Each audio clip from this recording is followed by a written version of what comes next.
I think you always are wondering if the tackles that are being made in our thud and team sessions when we're just helmets, if they're really going to be made, when you put the pads on. And some guys make them and some guys don't, and so some guys break them and some guys don't. And so, it was just good. We got a scrimmage on Saturday, and this was our first chance to get out there, and we'll go with full go cut and everything on Saturday. So that will be the true test. Today was, just a couple series, just kind of get it going and get a feel for what it's like again.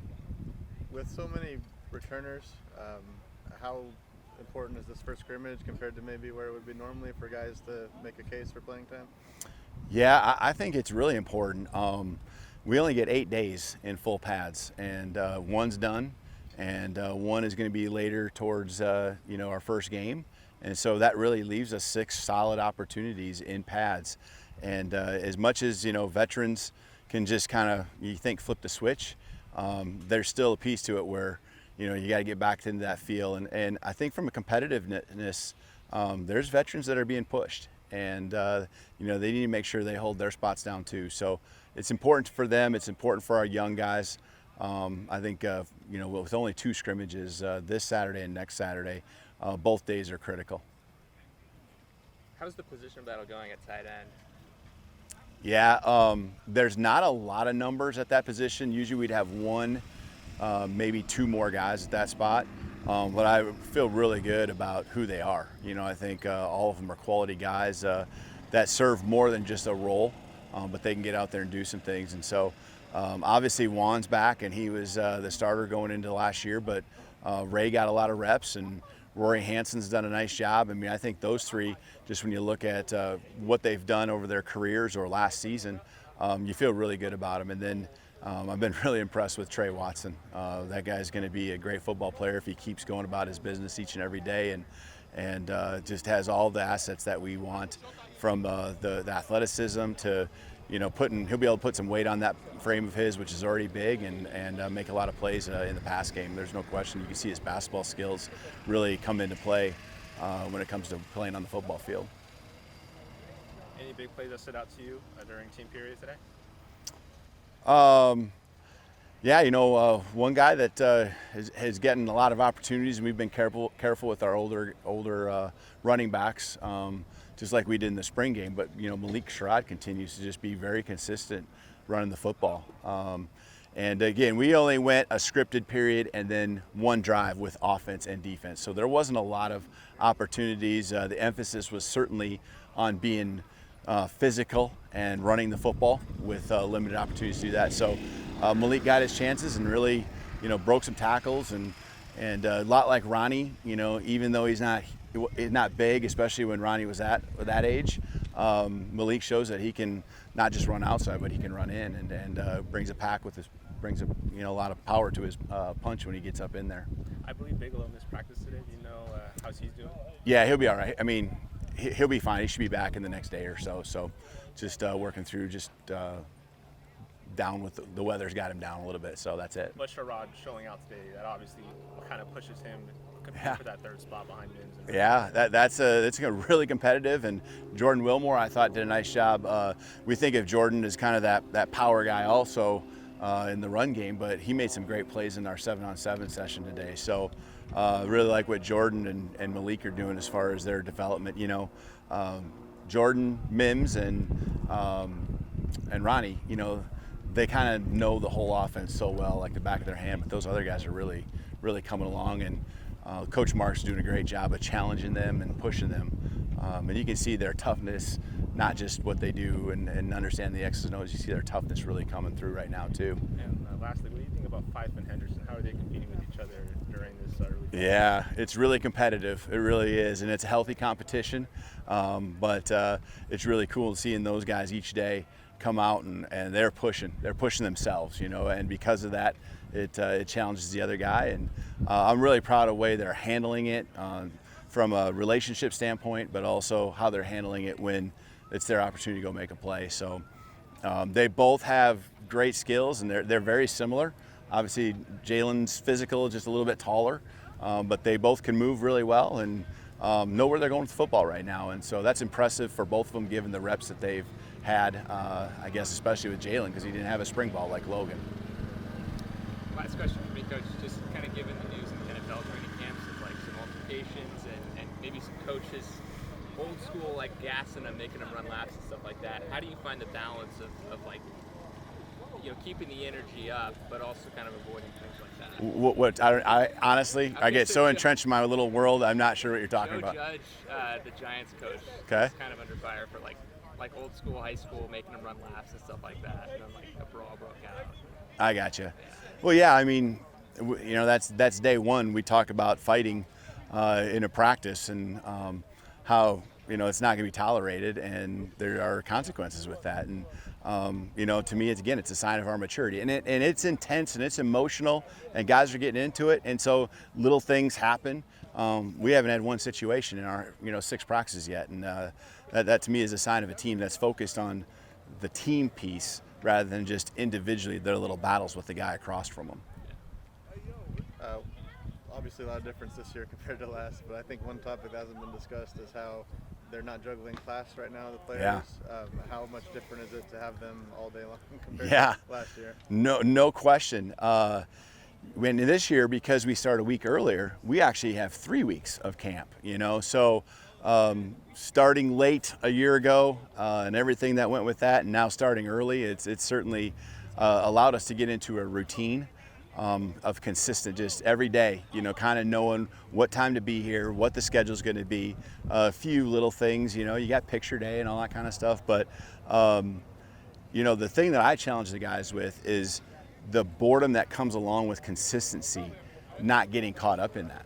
The consistent schedule and know what the practice is going to be like. And, day 6 is no different than day 5, and day 5 wasn't much different than day 4, other than throwing a couple different pads on. And so that's where the great players and teams show their maturity in another way, is by bringing that energy. I couldn't be more proud of what we've done through 6 practices. And so I think just you can see each and every day the desire to be great comes out in our actions and our energy and our effort. And the other part about it is when we go offense versus defense, you can see there's a lot of guys going it really hard, on the verge, all right? We talk about on the verge of being reckless. But we're also playing under control enough to where we can protect each other, and the guys really, I think, have taken a lot of ownership in protecting, not just yourself, but everyone around them. So I'm proud of our mindset right now for this football team. Obviously, UConn gets the same benefit of starting a week early, but in general, is there a sense that week 1, 2, and 3, you might be a little bit ahead of some of the teams you're facing because of the extra week and the early game? Yeah, you could say that we'll be ahead of weeks 2 and 3. They'll also have a little more film on us, than we'll have on them. So probably a little bit of both. I think for us, the work is important. Just to continue to work those techniques, and we talked all spring about, the term was close the gap, because we really felt like we hadn't had what other teams had a year ago and closing the gap. Now we've been talking in terms of separating ourselves. And so, whether it was the summer when the spring was over with or this fall, we want to separate ourselves and be beyond closing the gap. So I think we're doing that. And is there any idea if you'll see Hornbeak active in fall camp? Yeah, it might be a little bit before he gets back. I don't think the exact timeline is etched in stone at this time. I think it's kind of we probably would say day to day, but I don't think it will be here soon in the next week or so. But we really want him out there because he had a good progress in his summer workouts and so forth, and so anxious to get him out there. I know he is as well. Man, it was fun to get back out there in August and get going. It was good. It was good go. I think our defense has gotten really good, and the back and forth, going back and forth has been good. And having a summer to operate with our guys has made an unbelievable difference from coming out here last year, being away from them for like 7 or 8 months, So you can tell how much more polish the guys have coming out here and playing ball together, yeah. What are you looking for when helping Coach DeBoer figure out the depth chart and kind of lining these guys up? So, Josh, that's a good question. I mean, really, it starts with the guy's ability to execute the offense, right? And so we track mental errors as an offense and how many times a guy's not executing the assignment that we're asking him to assignment. That's number one. You got to be able to get out there and get lined up and play. The second thing is technical execution. So are they doing it the way we're teaching them to do it on a consistent basis? No one's perfect at it, but are they getting better each day at doing it? And then the third thing for skill guys is production. You know, I mean, production matters. It's really important that when you're in the game, you're able to make plays. And so for at least the tight end room, that's number 3, because we got to trust you first, that you're going to be able to execute the things. And then the third thing is how productive are you? How many plays you're making when we're out here practicing. And in that room, I'd imagine it's got to be great having a guy like Juan back. Oh my God. I mean, Juan's one of the smartest football players I've ever gotten to coach. He's unbelievably tough. You know, when he tore his ACL and MCL against Hawaii last year, he after the game, he stayed on the sideline the whole game and then walked himself up that ramp into the training room before he knew what the complete diagnosis was. But he's one of the smartest and toughest guys I've ever gotten to coach, and he definitely is a senior. It's everything you wish a senior in your room would be, because he makes every other guy in the room better, for sure, just by his example. So, man, I love that guy. I'm really happy he's back, yeah. Who are some of the other guys kind of impressing you early on? I know it's only been a week. Yeah, no, I mean, in the tight end room, we got a great situation going because Juan was out all spring, and so Ray Powell's and Rory Hansen and Jared Torres all got a chance to take all of the spring reps, and really, to be honest, you know, Juan didn't really need those reps, and those guys did. So Ray's really had a great 2 days going. Rory's kind of tweaked his hamstring, so he's been out for a little bit, but he's changed his body and looks really good right now. And then Torres is kind of the old steady Eddie too. I mean, he's been here the longest out of anybody in my room, because Juan and Ray are both JC guys. You know, so he's actually been in the room the longest, and he's pretty reliable as well. I'm going to change the angle real quick. Okay. But, we talk about the experience, but you've also got some impressive youth in this room. No question. Walk me through, were you involved in the recruiting process of Trey Watson? And Yeah. kind of what does he bring to this team?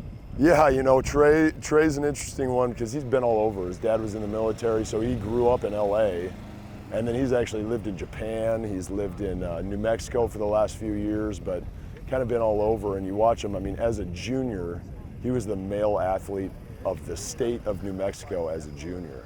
You know, he's a great basketball player, played wide receiver in high school, so he's a little bit of a projection. In COVID year, it's tough to have a projection that you don't get to meet in person, but getting to know him and his family, you just saw that he was wired the right way. You know, in high school, his high school football team won a state championship, and his basketball team won a state championship, and he was the best player on both teams. You know, so you kind of knew he was going to be a guy, and he's come in and unbelievably athletic. He was about 205 his senior year in high school, and he came in here at about 230. That just shows you his commitment to himself to come in here and get ready to play tight end, and it's shown up in the room. I mean, he's going to be a really, really special player, I think, you know, coming down the pipe. I'm really excited about him. So. Last question for me. You guys got the scrimmage on Saturday. Mm-hmm. You know, we just talked to Coach DeBoer about what he's looking for, but what are you specifically looking for from your position? Yeah, well, we talk about it all the time. I mean, we've got, and you know, anytime people are talking about our offense, they talk about Jake Haener, they talk about our running backs, and they talk about our wide receivers. You know, like nobody really talks about the tight ends. And so what do we have to do with as many good players as we have on offense? What's our role as a tight end position? And that's to be physical. We've got to add a physical element to this offense that only comes through us. You know what I mean? Because we got really good receivers that can go catch the ball. And I want us to make plays and catch the ball, but we have to be physical to be on the field and contribute. So it's all about physicality and raising that level when we're out there for sure. I thought that was my last question, but does it open up, that physicality and all those playmakers all around the field, does that open up maybe some opportunities for your guys to maybe kind of surprise Absolutely. teams? Absolutely. I mean, 100%. I mean, when the tight end is, this offense is the ultimate offense to be a tight end in. Because anything that the receivers do, we can very easily move around and put a tight end there. But then you get into the box and add that element of being able to be a pass protector and being able to be a run blocker. And now you start getting matchups with maybe defenders that are more run stopping defenders that we have a huge athletic advantage on. So 100%, if we're able to be physical, then the production comes as a result. You know, the production doesn't come on the front end, it comes on the back end. So yeah, absolutely.